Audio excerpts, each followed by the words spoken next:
Masih di Apa Kabar Indonesia Pagi, kita lanjutkan dialog kita bersama dengan Gus Ipul. Gus Ipul, tadi pertanyaan menggantung tadi, mediasi yang akan dilakukan Kementerian Sosial sejauh ini sudah seperti apa? Apakah sudah bertemu juga dengan Agus untuk mengklarifikasi beberapa hal?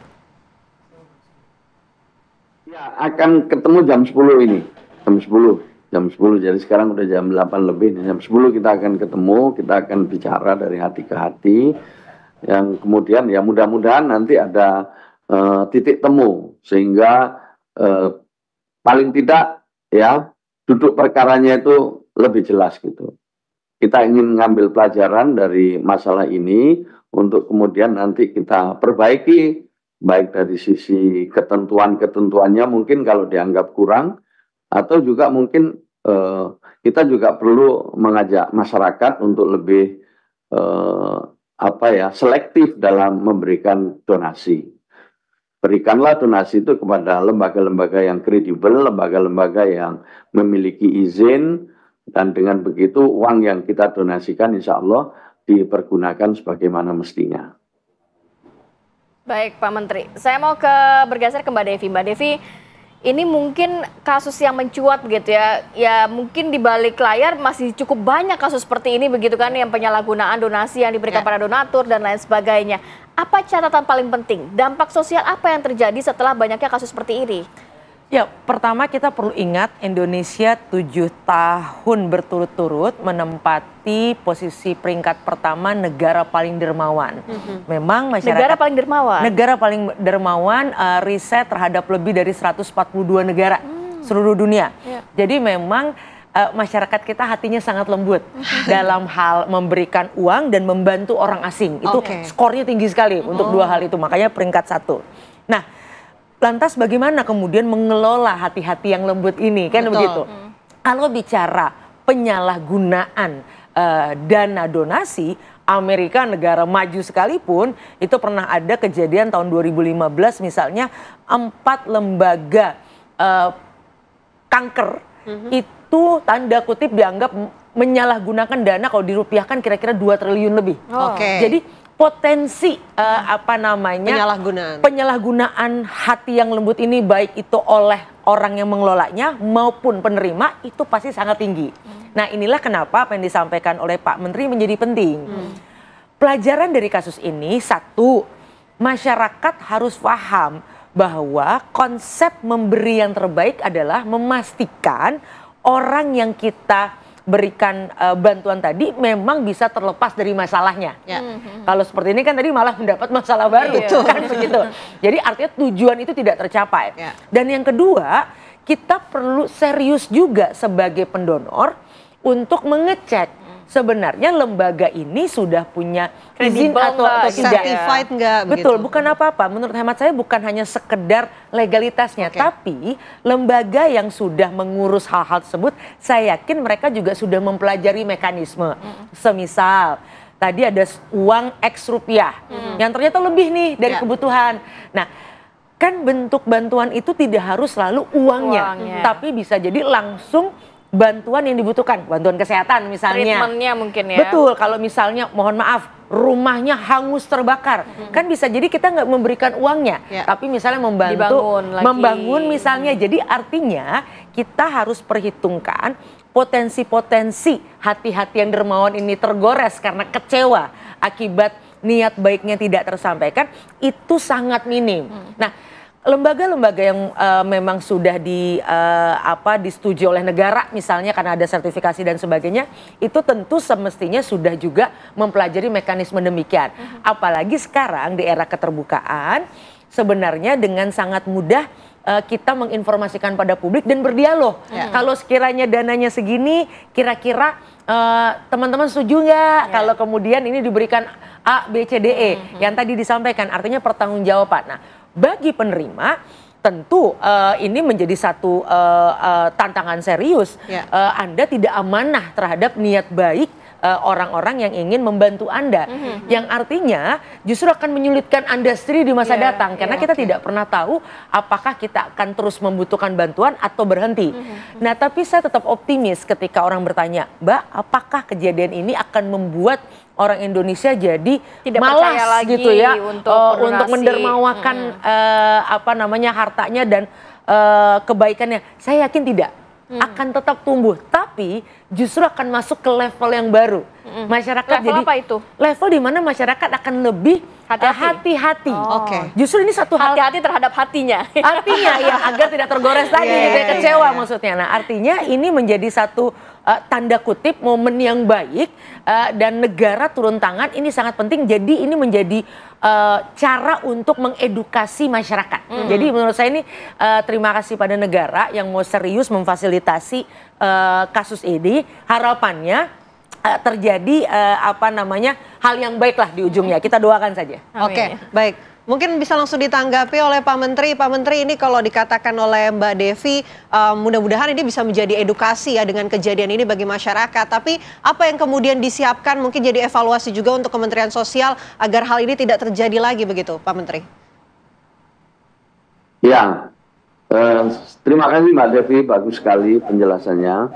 Yang kedua, ya kita harus melakukan langkah-langkah yang positif ke depan ya. Bagi kami, Kementerian Sosial misalnya, perlu melakukan sosialisasi yang lebih keras ke depan ini, supaya masyarakat mengetahui ketentuan-ketentuan yang ada dalam rangka untuk mengumpulkan donasi. Ini penting sekali. Jadi siapapun boleh mengumpulkan istilah dalam undang-undangnya uang dan barang. Tetapi harus melalui badan hukum, tidak boleh perorangan ya, harus melalui badan hukum, artinya ini berbadan hukum, resmi, kemudian mengajukan izin. Sekali lagi, kalau tingkat wilayahnya cakupannya cukup kabupaten kota, ya cukup bupati wali kota. Kalau antar kabupaten kota, dari Bu Gubernur atau Pak Gubernur.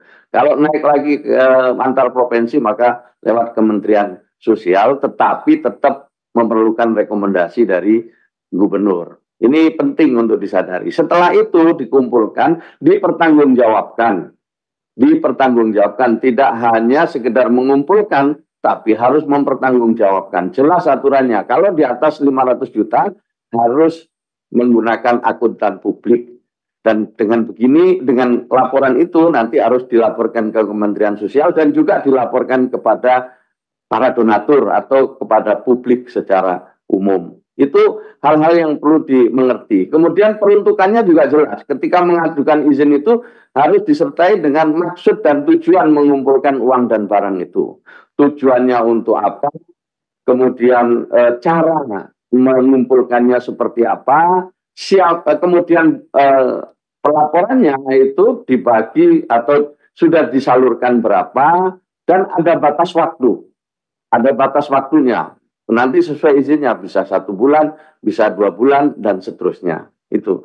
Kemudian yang berikutnya, kami ingin ini kasus Agus Salim ini menjadi pelajaran, dan juga saya minta kemarin ke Mas Densu dan juga Mbak Novi untuk sama-sama mengkampanyekan aturan ini. Penuhi ketentuan-ketentuan yang ada. Belajar dari kasus ini. Mari kita semangat untuk membantu orang terus kita tingkatkan, tetapi pada saat yang sama kita juga bisa membantu untuk mensosialisasikan aturan-aturan yang ada ini. Saya kira itu catatan-catatannya nanti akan kami sampaikanlah setelah bertemu dengan Mas Agus Salim. Baik, terima kasih banyak Pak Menteri, Pak Saifullah Yusuf, Menteri Sosial sudah bergabung pagi hari ini bersama kami, dan juga semoga ada titik temu ya atas permasalahan donasi Agus ini. Semoga masing-masing pihak mau bertabayun dan juga menyelesaikan masalah ini secara kekeluargaan. Terima kasih banyak Pak Menteri, sehat selalu Pak Menteri, Assalamualaikum. Baik. Kita masih akan melanjutkan dialog kita bersama dengan Mbak Devi tentunya, dan kita akan hadirkan ya pernyataan dari masyarakat, sejumlah masyarakat mengenai kasus ini, kisruh dari donasi Agus ini. Kami hadirkan usai jeda, pemirsa, tetaplah bersama kami.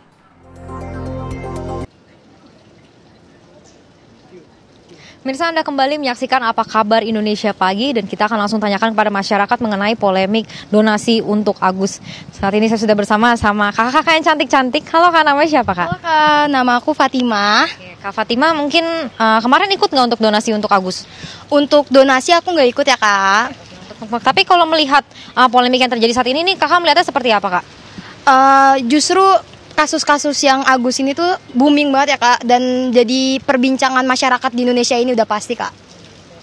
Tapi melihatnya nih seperti apa? Ini kan uangnya disalahgunakan oleh Agus nih, 1,5 M yang harusnya digunakan untuk pengobatan mata, tapi dia gunakan untuk keperluan pribadi. Ini lihatnya seperti apa Kak? Oke, menurut dari pandangan aku pribadi ya sebagai masyarakat biasa udah pasti kecewa ya Kak, karena jika uang yang seharusnya kita gunakan untuk hal-hal pengobatan si Agus ini tapi digunakan untuk hal-hal pribadi seperti kayak cicilan rumah, itu kan menurut saya itu menjadi suatu pelanggaran yang serius dan juga menjadikan suatu kepercayaan yang juga tanggung jawab gitu Kak buat si Agusnya gitu. Tapi kalau melihat sekarang ini kan Mensos jadi ikut turun tangan, yang lihatnya gimana Kak?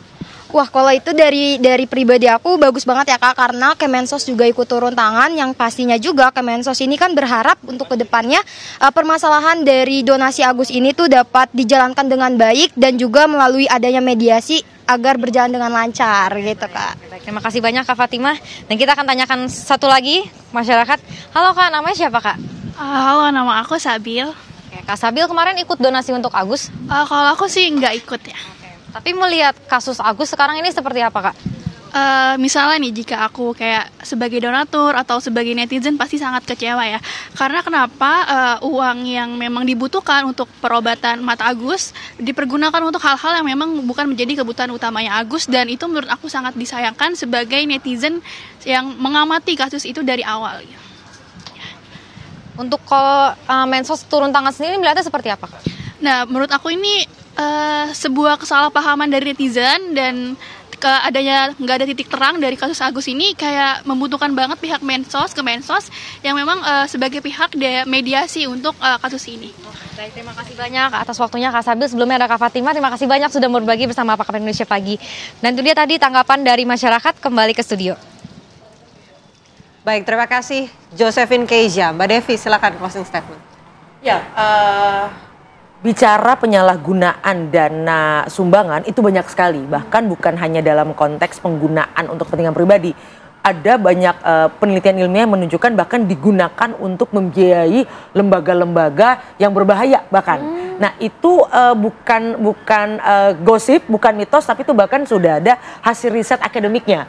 Nah ini yang artinya harus menjadi catatan bagi semua penyumbang untuk satu, kalau sudah menyumbang oke, boleh. Pilihannya ada dua.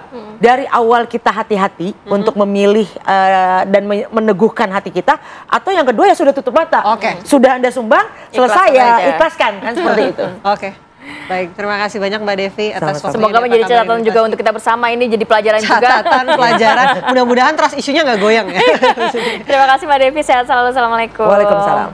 Dan informasi tadi juga harus menutup jumpa kita kali ini. Jangan lupa saksikan kabar utama saat lagi setelah Apa Kabar Indonesia Pagi. Akhir kata, saya Kamarati Kusuma. Dan saya Vena Kintan pamit. Terima kasih pemirsa. Sampai jumpa.